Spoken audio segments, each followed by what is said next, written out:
from Armenia. Ruben, you have the floor. Thank you. Thank you, Mr. President. Dear colleagues, Ms. Stinen, in her speech, rightly noticed the symbolism in the fact that today we commemorated the atrocities, horrendous atrocities from more than 100 years ago, around 80 years ago, and atrocities that are happening now. And it's an illustration of the fact that we have not managed to exterminate hate and war from our continent.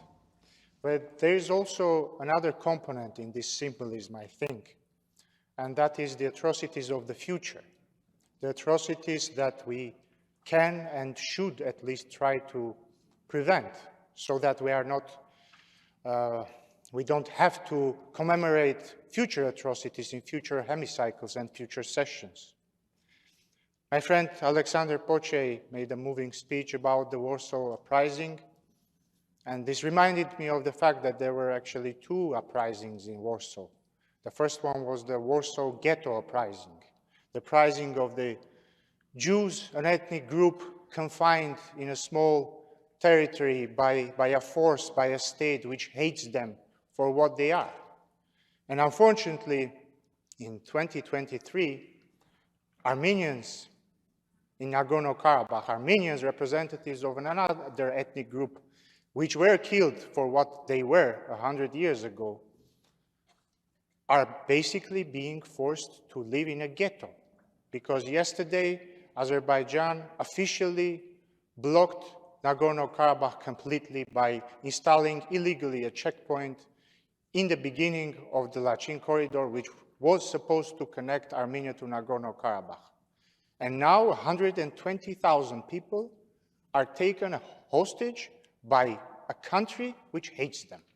And this comes only after a week after the president of Azerbaijan publicly said that the Armenian people in Nagorno-Karabakh have either to accept Azerbaijani citizenship or they have to find another place to live.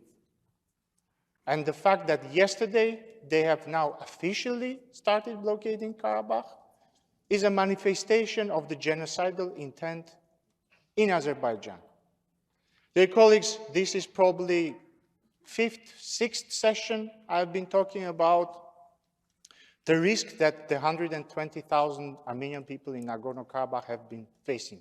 And I'm not talking about some political risk. I'm not talking about risks to their rights. I'm not even talking about the risk of war. I'm talking about the risk of a real genocide.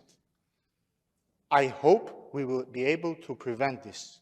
And I hope altogether we will be able to prevent us having to commemorate other atrocities in the future in this or other hemicycles. Thank you.